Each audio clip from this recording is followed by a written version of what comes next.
오늘 정치권 이슈들 짚어보도록 하겠습니다. 김형주 전 의원, 정호김 전 의원 두 분과 함께 집중 분석해 보겠습니다. 안녕하십니까? 안녕하십니까? 네, 안녕하십니까? 자, 저희가 법무부와 검찰 간의 상황을 먼저 짚어봐야 할 것 같습니다. 오늘 대검찰청의 입장이 있었죠. 윤석열 검찰총장이 추미애 장관의 수사 지휘 수용 여부를 직접적으로 언급하진 않았지만 사실상 지휘를 수용한 것으로 보입니다. 그런데 이 독립수사본부 제안 배경을 두고 공방이 계속 있는 것 같아요. 네, 그렇습니다. 기본적으로 보면은 이제 흘러나오는 얘기를 종합해 보면 이 검찰총장이 어제 6시 전후에 발표한 내용 자체가 물밑적으로 법무부와 교감이 일정 정도 있지 않았느냐 하는, 그렇기 때문에 실제적으로 말하자면 언론 보도까지 갔던 것 같다. 예. 언론 보도가 같다라고 하는 것은 일정한 사인이 주고받을 수 있는 개연성을 높여주는 것이죠. 근데 막상 이제 그럼에도 불구하고 법무부 측에서는 그것이 말하자면 내부적으로 어떤 검토 중인 것이지 장관이 최종적으로 승인한 건 아니다, 이렇게 딱 잘라 말했습니다.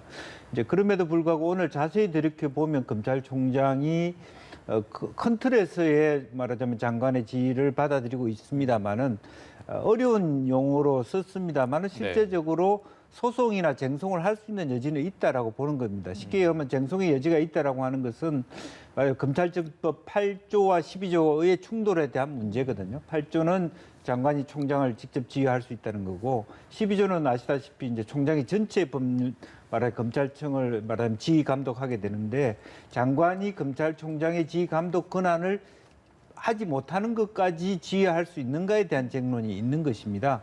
이제 그런 면에서 그것은 여전히 불신은 남아 있다고 봐야 될 것 같고, 하지만 지금 이 카드는 어떤 의미에서의 의도적으로 본다면 추미애 장관이 이런 문제를 가지고 강하게 윤 총장을 몰아치고 말하자면 수용하지 않았을 경우에 징계 처분을 하려고 하는, 만약 그런 계획이 있었다면 그것은 일단 좀 없어지는, 일정하게 윤 총장이 지혜롭게 그 문제까지는 말하자면 당면하지 않는 것으로 일단락을 지었다, 그렇게 볼 수 있겠습니다. 네. 그 추미애 장관의 요구가 검찰총장이 소위 그 자기들이 말하는 검언유착에 대한 수사 지휘를 하지 말라는 거잖아요. 예. 검찰에 대한 수사 지휘. 근데 검찰총장의 가장 중요한 역할이 검찰에 대한 수사 지휘거든요. 그렇기 때문에 논란이 되는 것인데, 그리고 또 한 가지는 이제 그 자문단 중단시키라는 거. 근데 자문단은 중단이 됐고, 그리고 대검에서 어제 제안한 것 중에 그 소위 서울고검 중심의 독립수사본부라고 하는 것은 결국 똑같이 독립수사본부에 대해서도 검찰총장이 수사지휘 안 하겠다는 제안을 한 거거든요. 근데 이거를 안 받았지 않습니까? 액면 그대로 장관의 요구를 받으라, 이렇게 해가지고 오늘 그래서 결국은 추미애 장관의 소위 수사지휘라는 걸 다 받은 것으로 되어 있지만, 글쎄요, 정치적으로 좀 해석을 하자면 많은 분들이 생각했듯이 윤석열 검찰총장의 퇴출을 의도한 게 아니냐라는 상상이 많이 나왔지 않습니까? 근데 퇴출은 못 시킨 거예요. 결과적으로는. 그러니까는, 그리고 어제 윤석열 총장의 대검의 제안에 대해서 많은 전문가들뿐만 아니라 상식 있는 사람들이 전부 이게 묘수다. 그러니까 추미애 장관의 요구를 다 받아들이지만 가장 그 중앙지검에 대해서 문제 삼았던 것이 뭐냐면은 결국은 그 검찰총장에게 수사 지휘를 못하게 하는 위법성에 더하여 중앙지검이 소위 채널 A 기자와 막후에 한모 검사장 간의 그 소위 검언유착을 수사한다 그랬는데, 그들이 말하는 검언유착의 이면에는 권언 공작 내지는 권언유착이 있었다. 왜냐하면은 지 모라는 사람이 소위 MBC에 제보를 해가지고 검언유착이 있는 것처럼 방송을 내보냈는데, 막상 지 모라는 사람은 이미 오래전부터 최강욱 의원과 황희석 현 그 열린민주당 최고위원의 사진을 올려놓고, 자 이제 작전 들어간다. 그다음에 윤석열 X검 부서 보자. 이런 식으로 사전에 다 공개를 하거든요. 그러니까 이게 매우 공작의 냄새가 난다 그랬는데, 그 부분에 대해서 중앙지검이 뭘 조사했는지 확실치 않은 상황에서 어제 대검의 제안은 중앙지검을 포함하여 고검이 주도하는 독립수사본부라는 거는 검언유착에 대한 의혹뿐만 아니라 지금 그 검사들도 지금 문제 제기하고 있는 권언유착 내지는 권언공작에 대해서도 형평성 있게 수사하겠다라는 것인데 결국은 추미애 장관은 이성윤 중앙지검장 주도로 하는 검언유착만 수사하라는 뜻인지 바로 그 부분 때문에 지금까지도 논란이 되고 있는 것입니다. 네, 어쨌든 이제 추미애 장관의 지휘를 윤석열 총장이 받아들이긴 해서 갈등이 표면적으로는 봉합이 된 것 같습니다. 그런데 보면은 오늘 2013년 당시에 국정원 사건이 다시 언급이 됐는데요. 그 당시에 수사를 하다가 결국에 지금 지휘부와 갈등을 빚으면서 퇴출을 당하지 않았습니까? 근데 그 퇴출을 당한 그 당시에 수사팀이 지금의 누구인가를 두고도 법무부와 대검이 정반대 해석을 내놨거든요. 이걸 보면은 이제 앞으로 7월 정기 인사도 있고 한데 갈등이 또다시 불거지지 않을까 하는 생각이 많이 드는 것 같습니다. 네. 사실은 이제 한 차례 인사가 있었기 때문에 7월 인사까지 하면 사실은 그 검찰총장의 힘은 더 많이 빠진다라고 봐야 될 것 같고 또 이번 지휘를 수용함으로써 어쨌든 한동훈 검사의 지휘 자체가 위태로워지고 또 물론 객관적인 수사를 하겠습니다만은 이제 그러면서 측근에 대한 공격까지 들어온다라고 했을 때 상당히 어려움이 처할 것입니다. 그러나 기본적으로 이번에 이 문제 부분은 여전히 쟁론을 남겨두고 있어서 아마 그 공식적으로는 일부 후퇴를 하지만 사실 윤 총장이 지금으로서는 사실은 여론전을 하고 있다 저는 그렇게 볼 수 있거든요. 예. 누가 더 올바른 대응을 하고 있느냐에 대한 부분이 남아 있어서 외형적으로는 추미애 장관이 이긴 것처럼 보이지만 여전히 검사라고 하는 집단 안에서의 분위기는 또 말하자면 형식적으로는 뭐 추미애 장관의 지휘를 받겠지만 윤 총장도 만만하게 물러서는 그럴 공사는 아니다. 그렇게 보여지고 있고 좀 미래를 보는 어떤 그런 측면에서 오히려 내려놓는 부분이 윤 총장한테 있었지 않아요. 그렇게 보여집니다. 네. 저도 그 한 말씀을 드리자면 예. 검찰총장의 인사청문회에서 집권당의 모 의원이 검찰총장 후보에게 바로 2013년 그 상황을 묻는 거예요. 그러면서 법무장관이 위법한 지휘를 할 때 어떻게 할 것이냐. 그런 질문을 하는 그 배경은 바로 2013년 박근혜 정권 당시 국정원 댓글 사건에 있어서 당시 윤석열 검사가 호기 있게 이거는 위법한 지시이기 때문에 저는 따를 수가 없습니다 했을 때 그 당시에 야당이었던 지금 집권당의 의원들이 얼마나 지지를 하고 응원을 했습니까? 그런데 그리고 또 검찰총장 인사청문회 때만 하더라도 당신은 그 기백이 훌륭한 거야. 그대로 해. 이렇게 해놓고 지금 이제 소위 그들이 말하는 검언유착에 대해서 무슨 뭐 측근을 비호하느니 막 이런 식으로 매도를 하면서 왜 장관이 명을 하는데 받질 않아라고 내로남불에 완전히 지금 그냥 전혀 언어 도단의 이중적인 행태를 보이는 건 아니겠습니까? 예. 그러다 보니까는 지금 그런 것에 대한 그 법무장관 그리고 그 주변 사람들에 대한 비판이 매우 높다라고 말씀을 드릴 수 있고요. 그다음에 7월에 이제 인사를 하지 않습니까? 그러면은 많은 분들이 추미애 장관이 인사를 하기 때문에 윤석열 검찰총장이 더 고사될 것이다 그러는데요. 요번에 저는 검사들에 대해서 좀 달리 본 것이 요번에 검사장 회의, 지검장 회의 할 때도 그 다수가 추미애 장관이 임명한 사람이에요. 지난 인사에. 지난 겨울 1월인가요? 그랬는데 무슨 얘기를 합니까? 법무장관이 이거는 위법한 지휘를 한 것이다. 그리고 형평성이 있어야 된다. 검언유착에 대한 논란만 수사하는 것이 아니라 권언공작에 대해서도 진실을 파헤쳐야 된다는 목소리가 나오지 않습니까? 그러니까 검찰들을 일방적으로 과거처럼 권력의 충견 내지는 권력의 시녀처럼 행동한다고 우리가 일반화시킬 이유가 없다라는 것입니다. 이 사람들의 그 뇌리 속에는 나는 검사다. 그래서 얼마 전에 호남 출신의 모 그 검사가 쓴 그런 공개적으로 쓴 글을 보고 제가 굉장히 깊은 인상을 받았는데요. 이 사람들을 무슨 호남 영남 아니면 집권 세력 아니면 집권 세력이 아닌 세력으로 나눠야 될 이유가 없습니다. 정말 검사라면 그리고 이 안에 검사 정신이 있다면 7월 달에 무슨 인사를 한다 그래갖고 글쎄요. 소수는 여전히 권력을 따라가고 또 왜곡을 시킬지 모르지만 가장 중요한 건 사실이 무엇이냐 아니겠습니까? 저는 그래서 공부 많이 하고 그리고 이제 검찰 개혁에 대해서 그리고 검사 정신에 대해서 그 나름대로 자기 관을 가진 다수의 검사들에 대해서 전 차라리 기대를 좀 해보겠습니다. 네.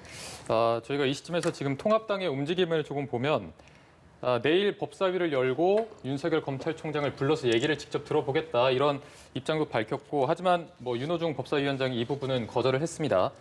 또 통합당이 오늘 추미애 법무부 장관에 대해서 직권남용으로 고발장을 제출했는데 아무래도 통합당이 그 관련 움직임을 이어갈 것으로 보여요. 네, 그러니까 통합당이 소수 야당, 제1야당으로서 할 수 있는 나름대로의 그 뭐 역할을 하는 그런 고민은 엿보이는데 과연 실질적으로 이게 어떤 효과가 있을지. 예를 든다면은 국정농단, 제가 봐도 지금 국정농단의 냄새가 스멀거리는데 야당으로서 지금 결국은 그 법사위원장이 노하면은 이거 검찰총장 불러서 얘기를 들을 수도 없는 상황 아닙니까? 그렇기 때문에 바로 이 문제의식을 가지고 야당으로서 일반 국민들에게 이게 진실입니다를 알릴 수 있는 방법이 뭔지에 대한 전략적 사고를 좀 해야 될 것 같습니다.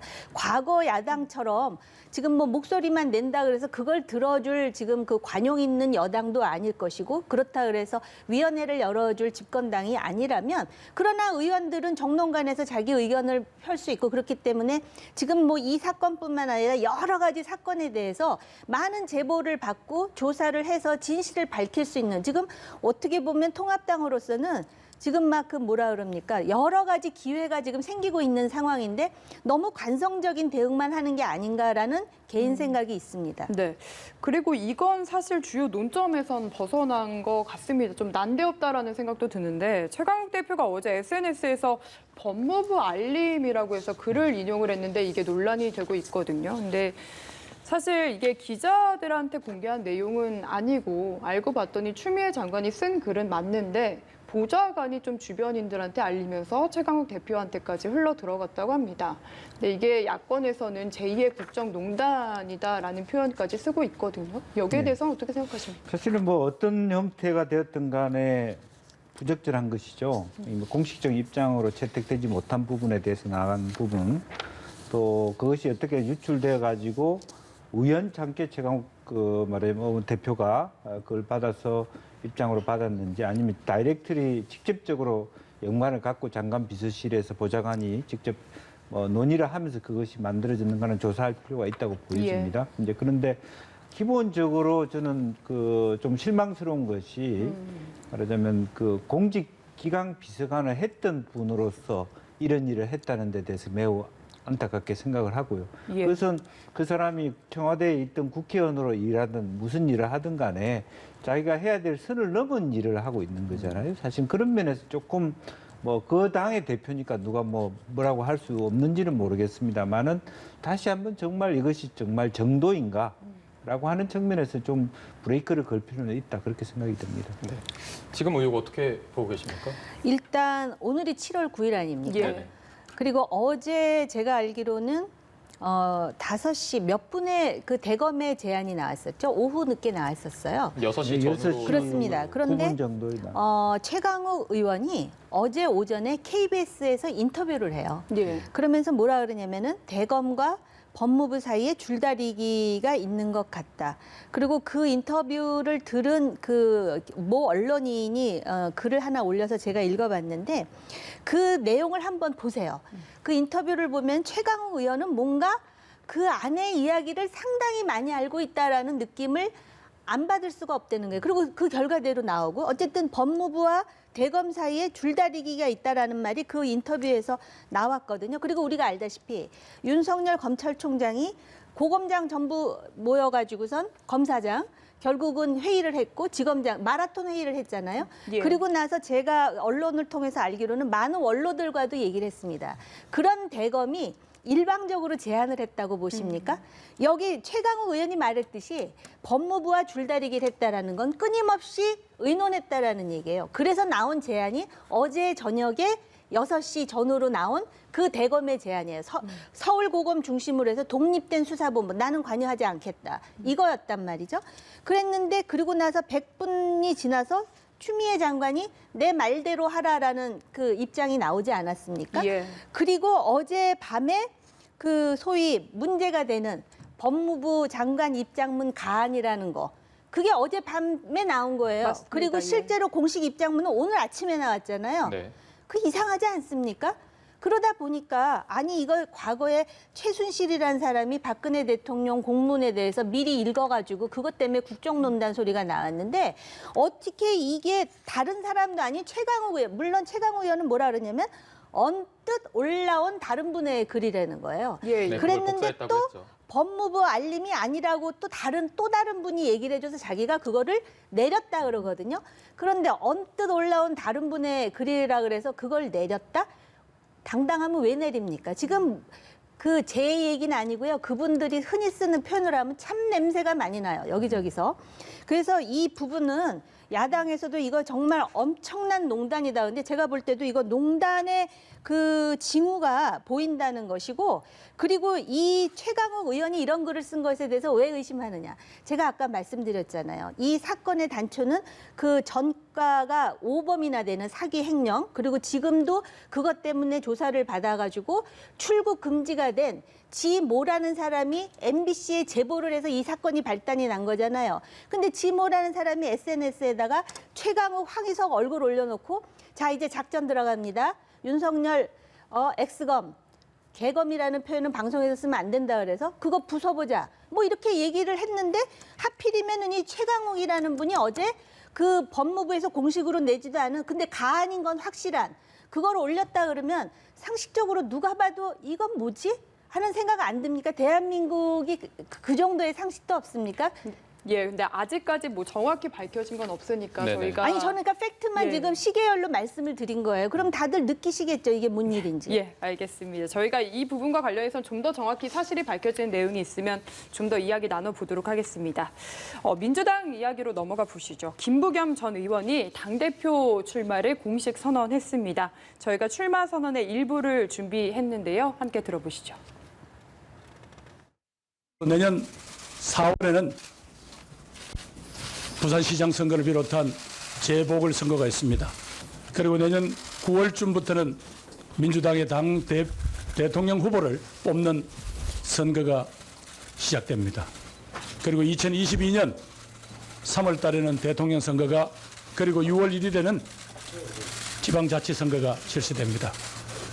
이번에 뽑히는 당대표는 바로 이 엄중한 민주당 및 민족사의 운명을 가름할 이 중대한 선거를 책임지고 지휘해야 하는 그런 대표입니다. 저는 당대표가 된다면 2년 임기의 당대표가 임기를 꼭 채워서 아까 말씀드린 그 중요한 정치적 고비를 당원과 국민들과 지지자들과 함께 반드시 돌파해 내겠습니다. 네, 김부겸 전 의원이 당대표가 되면 2년의 임기를 꼭 채우겠다. 아무래도 이낙연 의원을 겨냥한 것으로 보이거든요. 그렇습니다.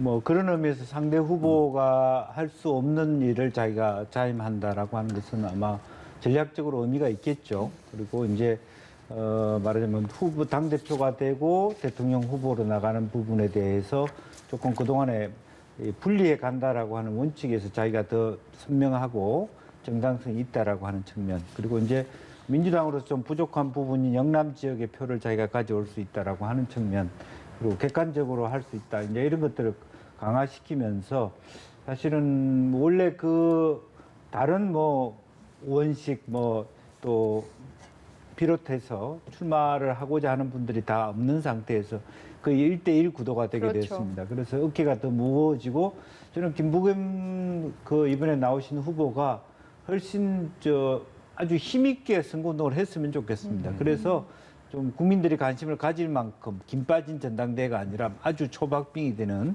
그런 전당대회가 되는 것이 누가 이기느냐를 떠나서 민주당의 좋은 하나의 어떤 그 컨벤션 효과를 가져다 줄 것이라고 보여지고 아주 파이팅 넘치는 어떤 대결을 기대해 봅니다.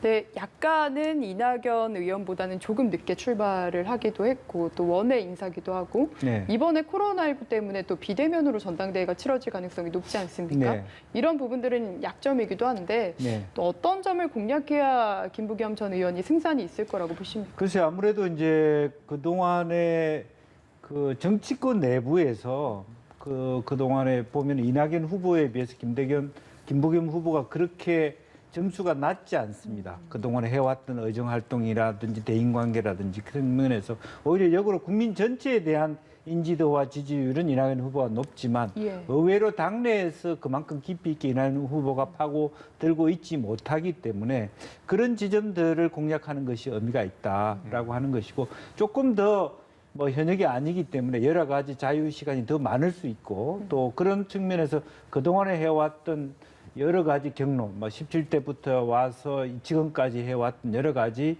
자기의 당내 활동들과 정당성 이제 그런 것들을 만들어 간다라면 충분히 해볼 만한 승부가 되지 않을까 그렇게 생각이 듭니다. 네.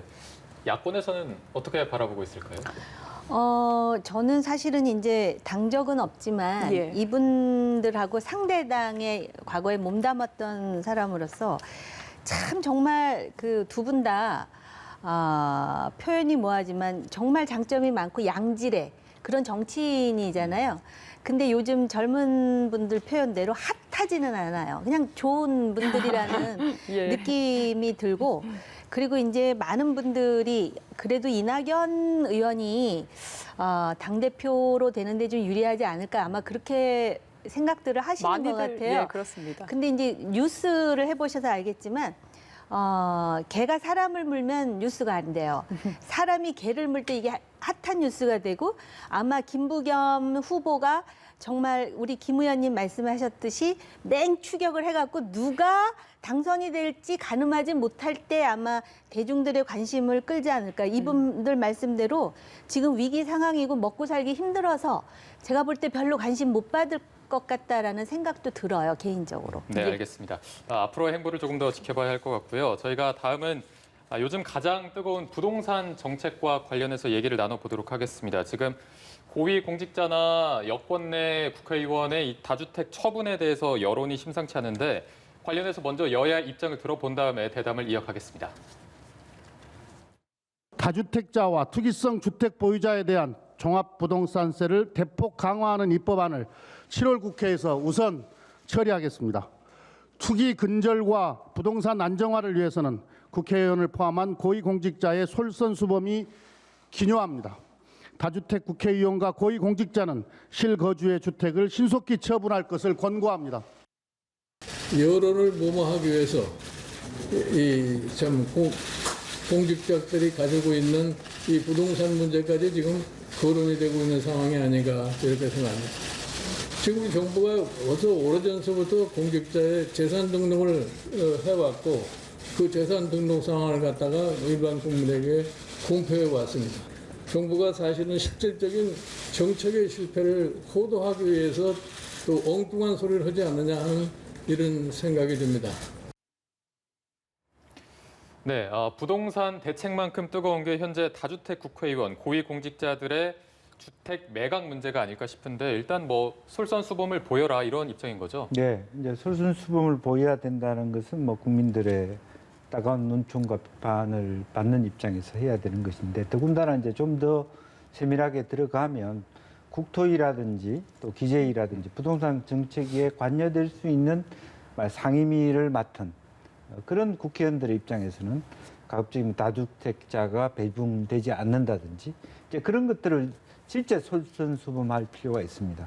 그러니까 오히려 전체 모든 다주택자가 무슨 범죄인처럼 모여지는 것은 여러 가지 위헌 논란도 있고 쟁론의 어려움들이 있다라면 실제적으로 국토부부터 말하면 1급 이상 공직자 혹은 국회의원들, 국토위에 소속되는 그런 부분이 여야가 같이 모범을 좀 보일 필요가 있다. 어차피 지금 현재 여당 의원들만의 얘기가 안 됩니다. 벌써 이미 경실련이나 다른 시민단체가 뭐 여당의 다주택자가 몇 프로고 야당이 몇 프로고 뭐 이런 것까지 다 계산해 놓고 있는 국민들이 다 알고 있는 상황에서 어떻게 보면 더 들어가면 야당이 더 불리할 수도 있어요. 실제적으로 보유나 뭐 평균 주택의 어떤 액수라든지 부동산 주택을 가진 것으로 보면 이제 그런 측면이 있기 때문에 지금 다 같이 그런 의미에서 쿨다운을 할 필요가 있다. 뭐냐 하면 정말 국민들에게 도움이 되는 부동산 정책이 뭔가를 머리를 맞댈 필요가 있습니다. 여야가. 그것이 그야말로 솔선수범의 우선순위입니다.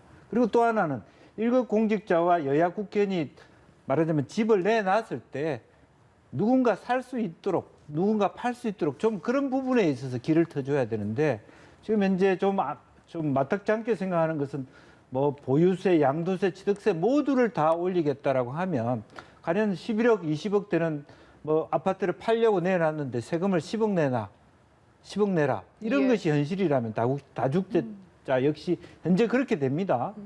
뭐 그렇게 된다라면 과연 누가 내놓겠냐. 이제 그런 것이 아무리 뭐 고위공직도 좋지만 실제적으로는 몇 억씩 손해를 보는 이러한 결정을 내리겠냐. 가정에서 동의를 하겠냐. 이제 그런 측면이 와 있기 때문에 그런 면에서 조금 절묘한 방안을 다시 한번 찾아야 되지 않냐. 그렇게 생각이 듭니다. 역시 팔아야 된다고 보십니까? 아니 참 황당한 게요. 아니 뭐 국민들이 팔라 그랬어요?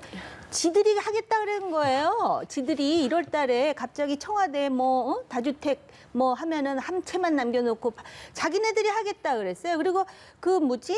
국회의원 선거 남겨놓고 또 뭐 국회의원들 저기 뭐야 그 소위 이제 공천하면서 각서 받았다고. 서약서 받았죠. 그러니까 예. 그렇게 해놓고 나중에 국회의원 선거 다 하고 나서 열어봤더니 실제로 안 팔고 다들 갖고 있더라 하니까는 공분이 된 거죠. 자기들이 약속을 해놓고 약속을 안 지켜서 이런 상황이 된 거 아닙니까? 그러니까 느닷없이 또 뭐 종부세, 양도세 하는데 제가 말씀드리고 싶은 거는 양도세만 해도 그래요. 정말 집 있는 사람 팔게 하고 싶으면 시한을 정해서 그럼 양도세를 내려주든지 그래야 빨리 처분을 할 거 아니에요. 그리고 지금 가만히 보면 강남, 서초, 송파가 완전히 타겟이 됐는데 거기 있는 사람들이 다 다주택자가 아니에요. 오로지 집 한 채만 있어서 나 이것 때문에 집값 올라서 차라리 안심이다 그런 사람들한테 수천만 원씩 지금 세금을 보유세를 내게 하라 그러면 오늘 어떤 분이 그 얘기를 했더라고요. 이렇게 되면은 내가 월세 몇백만 원씩 내고 사는 거나 똑같지 않느냐 뭐 그런 말도 하는데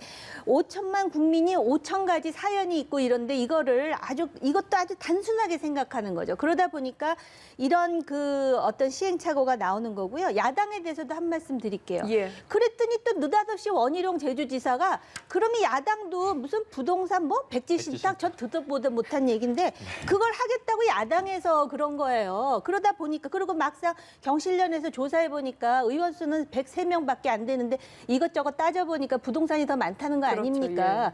그러면 국민들 입장에선 기분 안 좋은 거죠. 그리고 어떻게 자기 지역구는 다 경상도, 전라도, 호남인데 집은 전부 어떻게 강남 서초에만 있느냔 말이죠. 그러니까 이런 게 공분을 사는 거 아니에요? 무슨 주택정책 한다 그러고 국회의원이라고 이러면서 실제로 자기들은 집을 그렇게 소위 뭐라 그러죠 요새?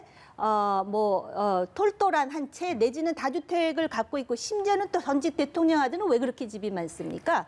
이러다 보니까 사람들이 분기 탱천하지 않을 수가 없는 게 똑같은 거예요. 그런데다 또 모 의원은 현직 대통령 아들 부동산을 갖고 말을 했는데 지는 또 뭐 송파에 저는 여야 가리지 않고 잘못된 건 잘못됐다고 말하는 게 지성인으로서 양심이라고 생각하는데요. 그러다 보니까 이런 문제가 생겼는데 경실련에서 아주 발표 잘했더라고요. 그래서 그 내놓을 거 내놓고 막상 국민으로부터 세금 받는 것으로 세비를 받고 국록을 받고선 나라 일을 하는 사람 같으면 적어도 기본적인 양심이라. 그러나 여기가 사회주의 국가는 아니에요. 예. 그렇기 때문에 그 운용의 묘를 찾고요. 약속한 사람들은 약속 지켜야죠. 서약서까지 해서 금배지 달았으면 다 내놔야죠. 네, 알겠습니다. 자, 저희가 오늘 말씀은 여기까지 듣도록 하겠습니다. 지금까지 김영주 전 의원, 정호김 전 의원 두 분과 함께했습니다. 고맙습니다. 감사합니다.